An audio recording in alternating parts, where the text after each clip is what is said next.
Salamat po, Brother John, sa pagpapakilala. Ako nga po pala si Sister Daniela Ruz at nagagalak po akong maging isang kabahagi ng programang ito. So, marami din pong salamat sa awitin na nagsisimbolo ito na bilang para tayong maging o paano tayo maging isang tapat sa Panginoon until sa kanyang pagdating. So, handa na po ba tayo sa ating pangalawang topic sa gabing ito? So, kagabi, napag-aralan natin ang patungkol sa pagsisisi at pag-amin sa nagawang kasalanan.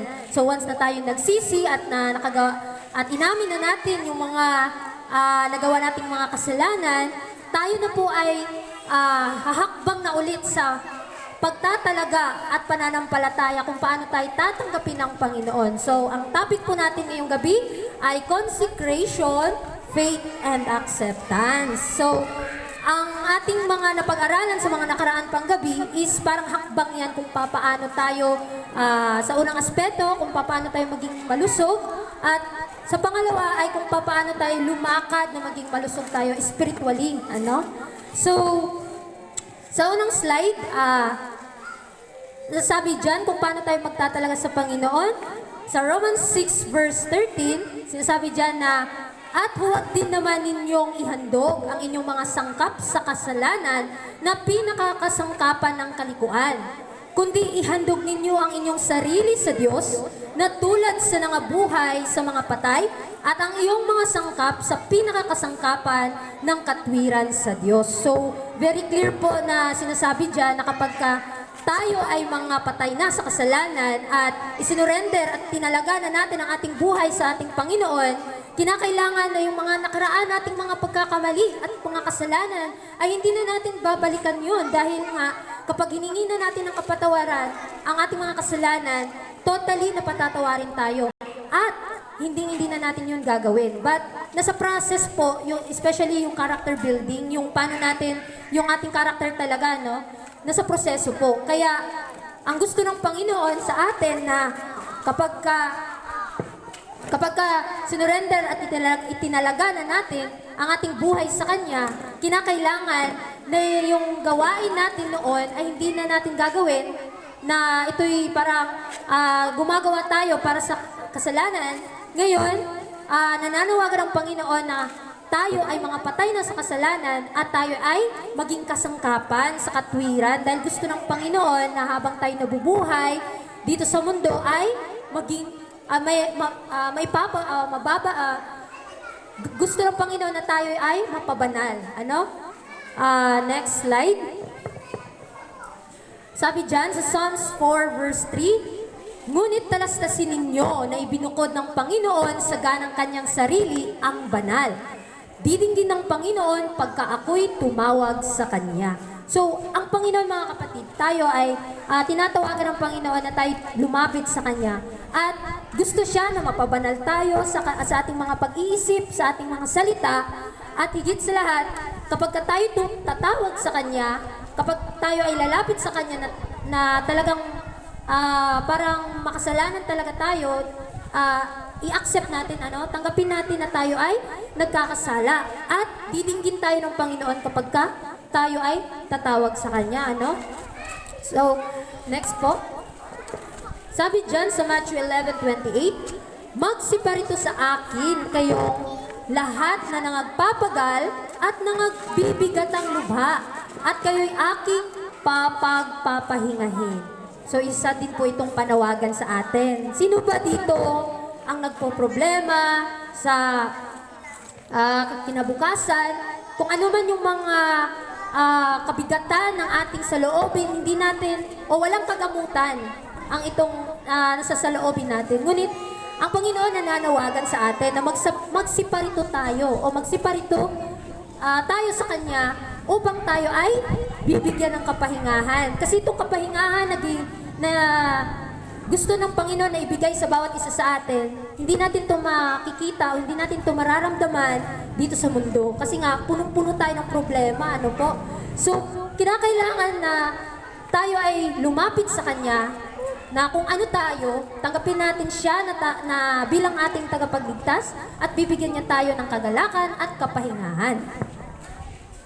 So sabi dyan sa Romans chapter 12 verse 1, kaya nga mga kapatid, ipinamamanhik ko sa inyo alang-alang sa mga kahabagan ng Diyos na inyong iharap ang inyong mga katawan na isang haing buhay, banal, nakaaya-aya sa Diyos na siya ninyong katapatang pagsamba. So, napapansin natin na sa verse na ito, gusto ng Panginoon na itong buhay natin, na siya mismong nagbigay para maging isang haing buhay. Gusto niya na mapabanal tayo at maging kaaya-aya o magbibigay kaluguran sa kanyang banal na pangalan. So, gusto siya na tayo ay lumapit sa Kanya, magsamba at magbigay ng kapurihan at especially, kinakailangan tayong magpasalamat sa Kanya araw-araw. Ano po? So, gusto ng Panginoon na tayo ay dahil sa Kanyang kahabagan, sa Kanyang kaawaan at pag-ibig na pinagkaloob sa atin, gamitin natin yung lahat ng mga pagpapala niya na pinagkaloob sa atin, sa ikaluluwalhati ng Kanyang pangalan.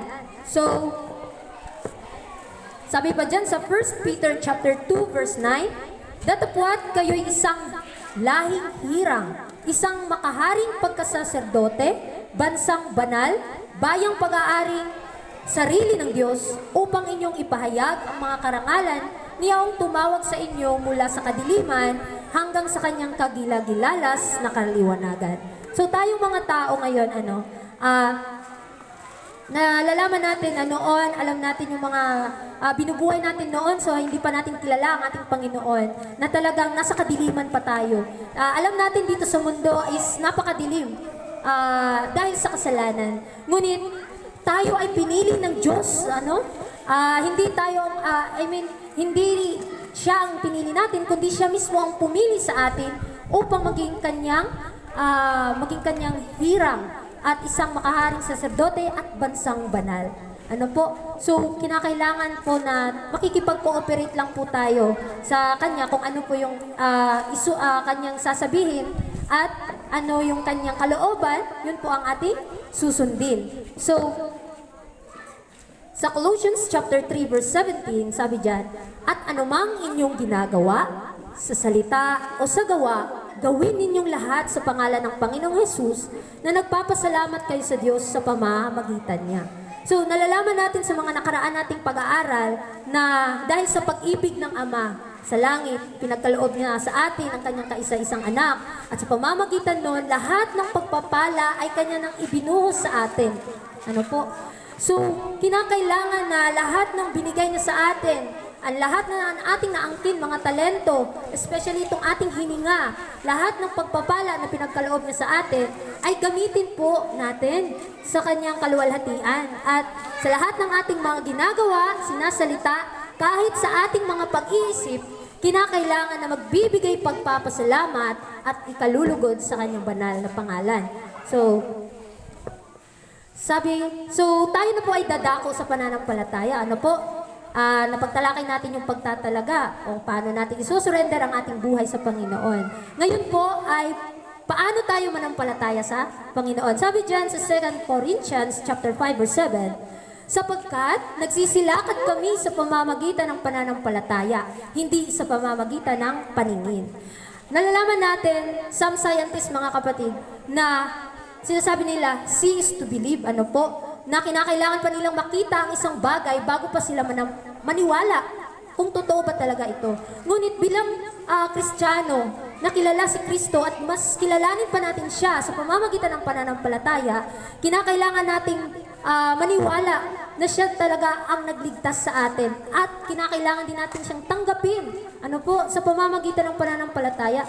Kasi po kapag tumitingin tayo sa pamamagitan ng paningin, nalalaman natin na lahat ng bagay dito sa mundo ay mawawala po in the last days, mga kapatid, ano? Ngunit yung mga nananampalataya sa Panginoon, ating malalaman dyan na tayo ay ililigtas niya at lalakad tayo na kasama niya sa pamamagitan ng pananampalataya. So sinasabi po dyan sa Romans chapter 10 verse 17, kaya nga ang paniniwalay nanggagaling sa pakikinig at ang pakikinig ay sa pamamagitan ng salita ni Kristo. So, nung nalaman mo ang katotohanan, at nabasa mo ang katotohanan, doon nagsisimula ang pananampalataya. O doon ka nagsimulang naniwala na siya nga ang nagligtas sa atin. Ano po? So sa Hebrews chapter 11 verse 1, ngayon ang pananampalataya ay siyang kapanatagan sa mga bagay na hinihintay, ang katunayan ng mga bagay na hindi nakikita. So gusto ng Panginoon, na manampalataya tayo sa Kanya, even though na kahit hindi natin siya nakikita physically, but gusto ng Panginoon na manampalataya tayo sa Kanya dahil nandyan lang siya, spiritually. Kahit nga ano yung ginagawa natin, nakatago man yan o hayag, ay talagang nakikita niya ito. Kaya sabi ng Panginoon dyan na kinakailangan na tayo ay manampalataya. Dahil sa katunayan nga na sa pamamagitan nun, o ang isang pananampalataya, mapapatunayan lamang yan o sa mga bagay na hindi nakikita. Kasi kapag naniniwala ka, kung nakita mo, hindi na po yan pananampalataya. Ano po? Kasi ang pananampalataya, yun yung mga bagay na kinakapitan mo na hindi mo nakikita. So, next po. Sa Isaiah 55 verse 1, o lahat na nangauuhaw, magsiparito kayo sa tubig at siyang walang salapi. Magsiparito kayo, kayo'y magsibili at magsikain. Oo, kayo'y magsipari magsibili ng alak at gatas ng walang salapi at walang bayad. So, sinasabi dyan, sinisimboluhan po ito ng alak at gatas. Baka sabihin po natin, alak. So, kinakailangan, yung sinasabi dyan, mga kapatid, sinisimboluhan po dyan na tayo ay lumapit sa Kanya, tayo na uuhaw, kinakailangan na lumapit tayo sa Kanya na siya ang tubig ng buhay. At kapag kalalapit tayo sa Kanya ay kahit na wala tayong salapi, tayo ay Kanyang tatanggapin at magbubusog po tayo. So kinakailangan lamang na sa ating sarili, kilalanin lamang natin ang ating sarili na makasalanan. Kasi nga, kapag tayo nauuhaw at nagugutom spiritually, mas doon po tayo parang nagsasabik o nananabik tayong mapakinig ang mga salita ng Panginoon. At doon din po tayo papabusugin ang ating Panginoon sa Kanyang mga salita. So, nalalaman din natin dyan na kapag kalalapit tayo sa Kanya, hindi niya po tayo itatakwil. So, next slide po. Sa Isaiah 1 verse 18, bagaman ang inyong mga kasalanan ay maging tila mapula, ay magiging mapuputi na parang niebe. Bagaman maging mapulang gaya ng matingkad na pula, ay magiging parang balahibo ng bagong paligong tupa. So, itong verse po mga kapatid ay talagang napag-aralan na po natin yan sa mga nakaraan nating pag-aaral na kahit tayo ay talagang makasalanan, mahihina, mas gusto ng Panginoon na mas maramdaman natin yan sa ating sarili na napakahina. At bless po tayo kapag nararamdaman natin yan. Kasi dyan na parang humihila sa atin na tayo lalapit sa Kanya. Kasi nga kapag feeling natin na tayo ay parang hindi nagkakamali, feeling natin na parang banal na tayo, parang hindi na tayo nangangailangan ng tagapagligtas. So sabi pa dyan sa Ezekiel chapter 36 verse 26, bibigyan ko rin naman kayo ng bagong puso at lalagyan ko ang loob ninyo ng bagong diwa at aking aalisin ang batong puso sa inyong katawan at aking bibigyan kayo ng pusong laman. Ito po ay pangako ng Panginoon sa mga taong naglalapit sa Kanya at nananampalataya sa Kanya na sila ay tatanggapin. So ito pong puso natin mga kapatid talagang hindi po talaga parang hindi mapagkakatiwalaan. Mas kinakailangan pa tayong lumapit sa Panginoon, para mabigyan tayo ng bagong puso, bagong pag-iisip, upang lahat ng ating mga ginagawa at gagawin ay magbibigay kaluguran, sa Kanyang pangalan.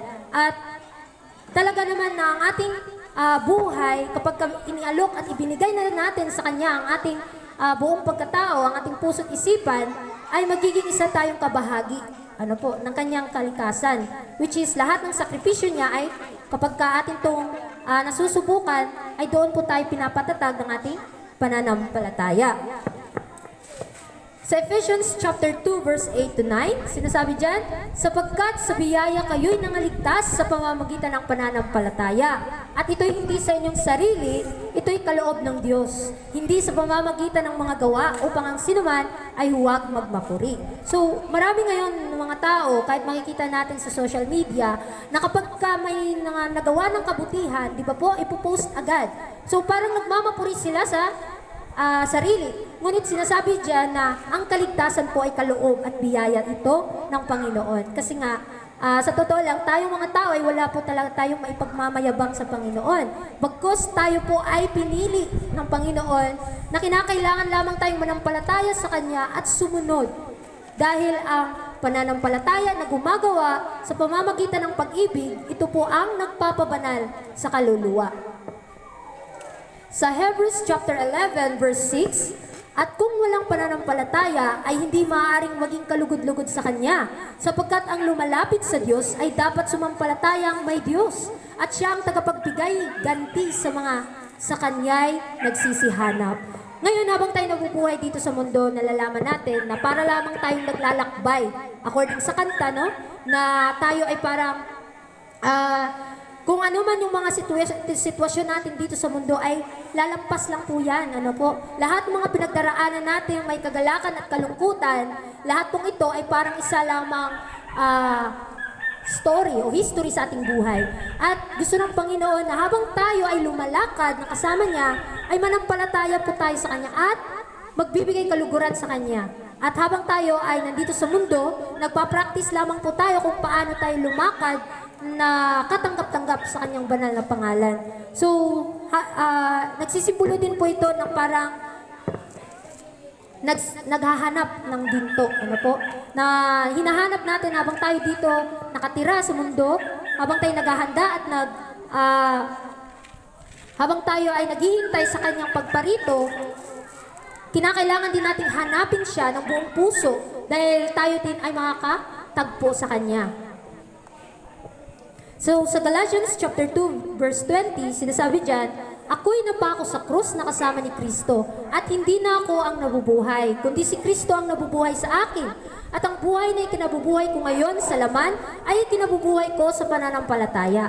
Ang pananampalataya na ito ay sa anak ng Diyos, na sa akin ay umibig, at ibinigay ang kanyang sarili dahil sa akin. So, nalalaman natin na kapag ang ating buhay o ang ating mga gawa ay patay na dahil sa kasalanan, tayo ay bubuhay ni Kristo kapag may pananampalataya tayo. At tanggapin lamang natin ito mga kapatid, ano po, kasi kaloob po ito ng Panginoon sa atin na kinakailangan sa lahat ng ating mga ginagawa, sa lahat ng ating mga pag-iisip, ay magbibigay ito ng kaluwalhatian sa Kanya. At sa lahat ng ating ginagawa, kapag may pananampalataya, ay meron po itong pag-ibig. Iba po kasi kapag yung pag-ibig ang kumikilos, ano po, magiging masaya po tayo, iba yung kagalakan na ating mafe-feel, at lalo na kapag inspired ka sa mga gagawin natin, gagawin mo, gagawin ko. So ngayon po, dadako na po tayo sa next step ng after sa pananampalataya, nanampalataya ka na sa Panginoon, na tayo ay tatanggapin, acceptance. Sabi dyan sa John chapter 6 verse 37, ang lahat ng ibinibigay sa akin ng Ama ay magsisilapit sa akin, at ang lumalapit sa akin sa anumang paraan ay hindi ko itataboy. Minsan mga kapatid, naiisip natin na sobrang na nating makasalanan. Nagdadalawang isip pa tayo kung tatanggapin ba talaga tayo ng Panginoon sa mga nagawa nating kasalanan. O ilang beses na tayo humingi ng kapatawaran, ngunit nakakagawa pa rin tayo ng mali, nakakagawa pa rin tayo ng kasalanan. Ngunit sinasabi dyan, kapag tayo ay mas lumalapit sa Panginoon, mas nakikilala natin siya, mas the more natin na-feel o ating nararamdaman yung mga kahinaan natin. At very thankful po tayo doon kasi nga, kapag nararamdaman natin yung kahinaan natin, mas doon po tayo lumalakas, bibigyan niya tayo ng kalakasan. Dahil nga, mas doon tayo lumalakas kapag nararamdaman natin ang ating kahinaan. Dahil mas kumakapit tayo sa kanyang pangako. So, manampalataya po tayo na tayo ay tatanggapin ng Panginoon.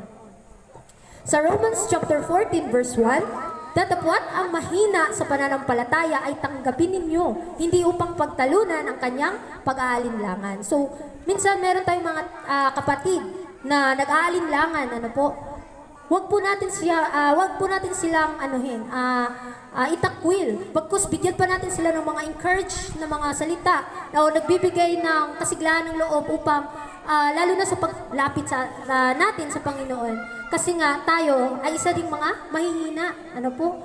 Tayo ay naka-experience ng mga bagay na ito'y parang nagbibigay din sa atin ng kalakasan. Kasi nga, pinapahintulot ng Panginoon lalo na yung mga negatibong bagay sa buhay natin upang ma-realize natin na kinakailangan natin ng tagapagligtas. Mas ma-realize natin sa ating buhay na tayo ay mga makasalanan at kinakailangan natin ng tagapagligtas. Sa 1 Peter chapter 2 verse 20, sapagkat anong kapurihan nga kung kayo'y nangagkakasala at kayo'y tinatampal ay inyong tanggapin na may pagtitiis? Ngunit kung kayo'y gumagawa ng mabuti at kayo'y nagbabata ay inyong tanggapin na may pagtitiis, ito'y kalugod-lugod sa Diyos. Kung makakagawa ka ng kabutihan sa iyong kapwa at ika'y nananampalataya na itong kabutihan na ginagawa ko, hindi ito sa aking sarili, kundi ang Panginoon ito. Siya ay kumikilo sa atin. Kinakailangan din na may pagtitiis. Kasi nga may mga tao na kahit ilang beses mo nang bigyan ng kabutihan, may mga negatibo ding mga part sa buhay mo na sinasabi sa iyo. Kaya nga, mas malugod po tayo na may bigyan. Kahit nga yung ating kaaway, ano po, magbibigay din tayo ng kagalakan sa kanila. Patawarin natin sila. At sinasabi dyan na kahit tayo nakakagawa ng mabuti, hindi sa ating sarili, kundi sa Panginoon ito, ay meron din mga taong kinakailangan din nating magtiis. Ano po? Magtiis doon sa mga nagsasabi ng mga negatibo part sa atin. Ano po? Kaya nga, ang mga nagtitiis na gumagawa ng mga kalugod-lugod o mga bagay na nagbibigay kaluwalhatian sa Panginoon, ito po ay katanggap-tanggap sa Kanya. Magiging wala pong silbi yung mga pagtitiis natin kung tayo ay nagtitiis lamang sa ating sarili. Ngunit kapag tayo ay nagtitiis para sa Panginoon, doon po tayo bibigyan ng lakas at panatag ng Kanyang presensya. Sa 1 Timothy chapter 1 verse 15, tapat ang pasabi at nararapat tanggapin ng lahat na si Kristo Jesus ay naparito sa sanglibutan upang iligtas ang mga makasalanan na ako ang pangulo sa mga ito. So, kinakailangan lamang na kilalanin natin ang ating sarili. Saliksikin natin ang ating mga puso kung nasa panig pa ba po tayo ng Panginoon. At mas nalalaman natin na habang tayo naghahakbang o nagpapatuloy sa laban, ay nalalaman natin na mas nakikilala natin ang ating sarili na makasalanan. So sa 2 Corinthians chapter 8 verse 12, sapagkat kung may sikap ay tinatanggap ayon sa tinataglay, hindi ayon sa di tinataglay. So ang Panginoon, nakikita niya ang ating mga puso, kung ano po yung mga nagagawa natin na nagbibigay kaluguran sa Kanyang pangalan, ito po ay katanggap-tanggap sa Kanya. Sa 2 Peter chapter 3 verse 9, hindi mapagpaliban ng Panginoon tungkol sa Kanyang pangako na gaya ng pagpapalibang ipinalalagay ng iba, kundi mapagpahinod sa inyo na hindi niya ibig na sinuman ay mapahamak, kundi ang lahat ay pagsisi. Gaya ng pinag-aralan natin gabi-gabi, ay gusto ng Panginoon ang lahat ng makasalanan ay magsisi at tatanggapin niya tayo kapag tayo ay lalapit at magsisi sa Kanya. Sa John chapter 15 verse 7, kung kayo'y magsipanatili sa akin at ang mga salita ko ay magsipanatili sa inyo, ay hingin ninyo ang anumang inyong ibigin at gagawin sa inyo. So kapag hinanap na natin ang katwiran ng Panginoon, hinanap na natin siya ng buong puso, lahat ng ating gusto, magiging kalooban niya na. At lahat ng ating mga hinihingi ay talagang ibibigay niya. Sa 1 John chapter 2 verse 3, at sa ganito'y nalalaman natin na siya ay ating nakikilala kung tinutupad natin ang kanyang mga utos. Kasi po, ang pagtupad ng kanyang kalooban ay nasa process po. Para tayong naghahakbang lamang, no? Nasa step by step po ang pagtupad. Hindi po siya parang isang magic na kung gusto mo maging banal ay banal na, ano po? Isa po itong hakbang na habang tayo ay lumalakad sa kanya, mas makikilala pa natin siya. Sa 1 John chapter 2 verse 5, datapwat ang sinumang tumutupad ng kanyang salita, tunay na sa kanya ay naging sakdal ang pag-ibig ng Diyos, dahil dito'y nalalaman natin tayo'y nasa kanyang mga utos. So, nalalaman natin na kung tayo ay lalakad sa kanya o sa kanyang kalooban, mas makikilala natin siya at malalaman natin kung ano ang kanyang ibig sa atin. So sa gabing ito, nawa ay nagbigay din ito ng inspired sa atin, nagbigay ng kagalakan sa atin na kung saan papaano tayo italaga o paano natin surrender ang ating buhay sa Panginoon at paano tayo manampalataya sa Kanya na tayo ay Kanyang tatanggapin. At mawawala po ang ating mga pag-aalinlangan kapag inuuna natin ang Panginoon na hanapin. So, yun lamang po ang ating pag-aaral ngayong gabi at magandang gabi again. God bless po sa ating lahat.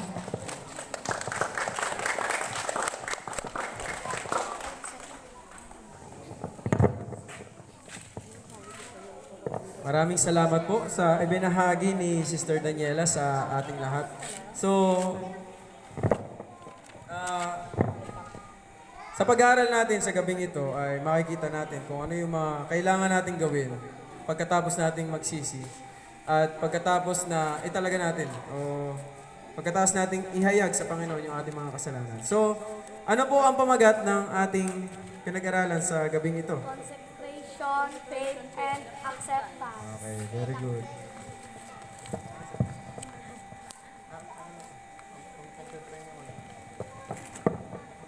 Very good.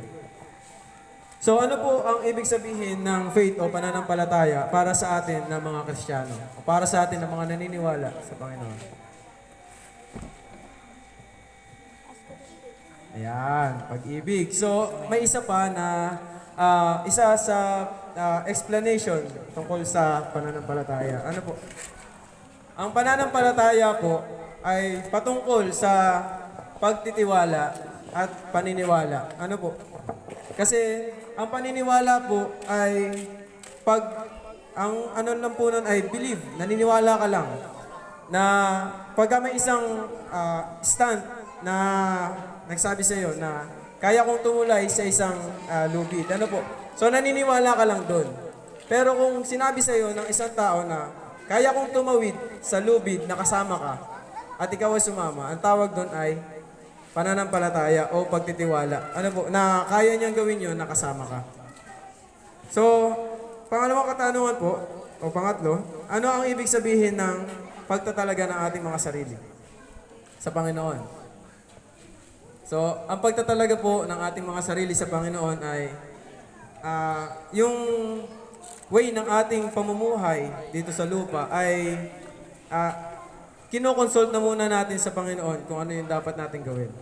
Ano? Halimbawa, sa bawat action na ating gagawin, sa bawat response natin sa mga temptation na ating kinakaharap, ano po? Pinapanalangin muna natin ito sa Panginoon bago tayo kumilos o gumawa. So,